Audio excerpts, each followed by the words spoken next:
Good evening, little birds. Welcome to the Campfire. I am Caspian Crow, and this is a campfire story.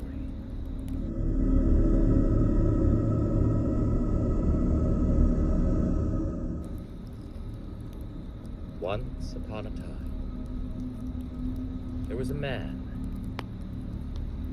driving down the road in a very old car. Unfortunately, this car was so old that it broke down. It broke down on the side of a very long stretch of empty road, late at night. The man was worried. He started walking down the road, not sure if he was going to be able to find help. But then, just at that moment, when he was about to lose all hope, he spotted a light in the darkness, not too far from where he was. Eagerly, the man made his way towards that light, hoping that he could find someone that could help him out. When he arrived, he beheld an old house with a single light in the second-story window. Well, assuming that someone was home, the man walked up to the house and knocked on the front door. Moments later, the door opened, and the man was greeted with a rush of cold air and the scent of freshly dug earth in his nostrils. He saw a figure before him, a figure dressed in what appeared to be very old clothing from a bygone age.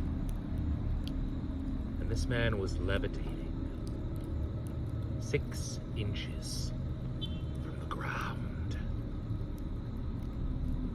The man looked up at this figure's pale face, and it was not unlike yours or mine, except that aside from being pale and somewhat see-through, the man had a mouth that was shaped like this. Nevertheless, the man swallowed his fear and asked this figure, "Excuse me, my car broke down on the side of the road. Would it be all right if I used your phone?" And the man looked at him, this gaunt, floating figure, and he said, "Well, we do have a phone, but I'll only let you use it if you can blow out the candle on the second-story window." The traveling man said, "Well, why aren't you able to blow it out yourself?" And the figure said, "I tried, but all I could do is... and I can't blow the candle out." Well, this traveling man said, "All right, I can blow out the candle for you if you let me use your phone." So, together, they walked deeper into the house. The two figures, one living and one not, walked through the parlor, and there, the traveling man beheld a second ghostly figure, just like the one who answered the door.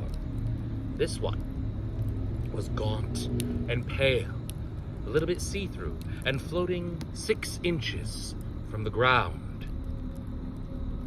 This one had a face like this.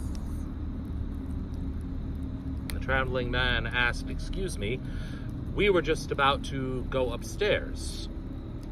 I was told that if I could blow out the candle upstairs, you would let me use your phone. But are you not able to blow out the candle as well?" And the spectral figure said, Oh, yes. Unfortunately, we are unable to blow out the candle, you see. All I can do is this.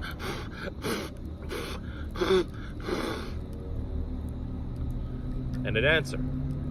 The one who answered the door said, Yeah, just like I do normally do this. Well, the traveling man tried very, very hard to keep a straight face while this was going on. And he said, well, as I told your friend, I will gladly help you if you'll let me use your phone. And so, the three figures walked from the parlor to the stairs.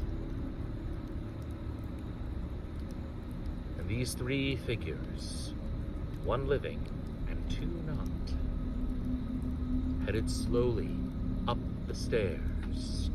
The traveling man, the only one whose footfalls echoed on the dark steps.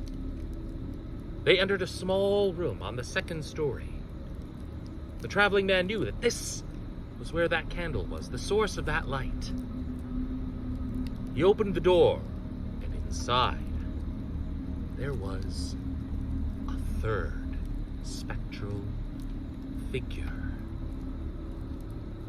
This one stared at the traveling man, and just like the other two, he was gaunt and pale, nearly see-through, floating 6 inches from the ground.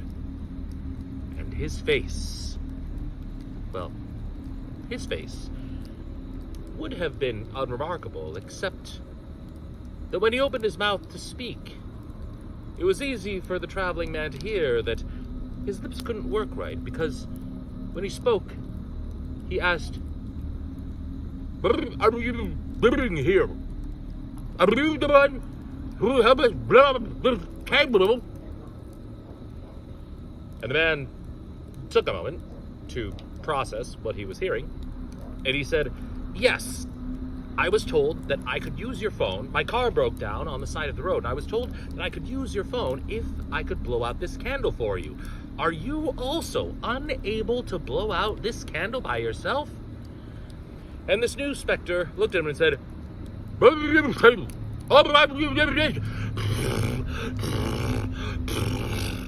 the spirit from the parlor went, and the spirit who answered the door said, and together it was very clear to the traveling man that none of them were able to blow out this candle.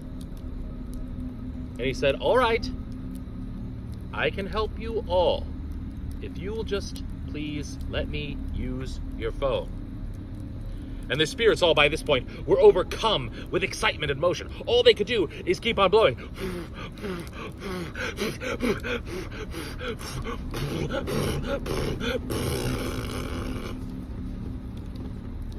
And the man walked up to the candle, took a deep breath,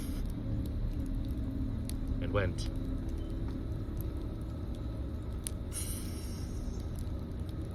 the candle went out, and the room was in darkness. And then they ate him.